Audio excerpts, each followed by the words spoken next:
ఏమని చెప్పను, ఎన్నని చెప్పను. ఒక గ్లిమ్స్‌లో మరీ ఇన్ని ఫీస్ట్‌లా అంటే మైండ్ పోయింది.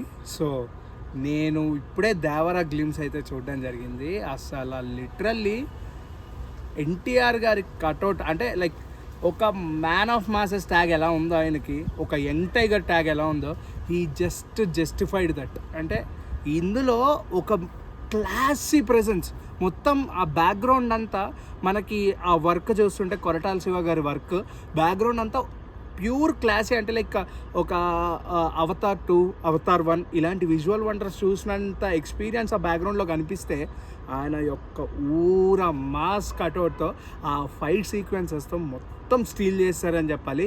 ఏదో అంత విజువల్ వండర్ అయినా సరే నాకు ఒక మంచి మాస్ సినిమా చూస్తున్నట్టే, మాస్ గ్లిమ్స్ చూస్తున్నట్టే అనిపించింది. సో అండ్ స్పెషల్గా ఇంకొక దాని గురించి చెప్పాలంటే, అసలు కొరటాల శివ గారి సంభవం, కొరటాల శివ ఆగమనం ఇలాంటి ఎన్నైనా వేసుకోవచ్చు. ఒకటే ఒక షాట్ ఆ ఫైట్ సీక్వెన్స్లో ఆ కత్తిని తీసుకొచ్చి హాఫ్ మూన్కి ఇలా పైకంటే ఆ రక్తంతో ఆ బ్లడ్ బాత్తో పైన ఇంకొక హాఫ్ చేరి ఒక ఫుల్ మూన్లా కనిపిస్తుంది. Because I'm just overflowing the words, I'm just over exploding the words.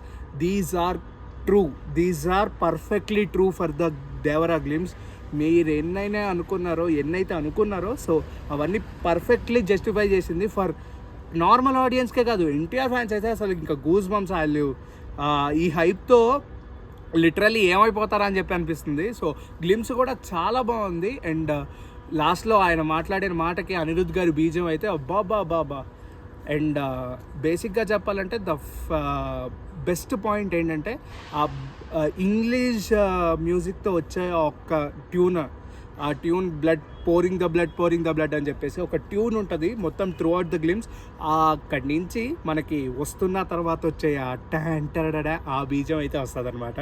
So perfectly చెప్తున్నా, ఈ యొక్క గ్లిమ్స్కి లేకపోతే ఈ దేవరా అనే సినిమాకి జూనియర్ ఎన్టీఆర్ గారి పర్ఫెక్ట్ సెలెక్షన్. అండ్ నెక్స్ట్ వచ్చేది కొరటాల శివ కంబ్యాక్, కొరటాల శివ మాస్ అని చెప్పేసి పర్ఫెక్ట్గా చెప్తున్నా. సో నాకైతే మాస్గా నచ్చింది. సో మీకు ఎలా అనిపించిందో కింద అయితే కమెంట్ చేయండి. Thank you.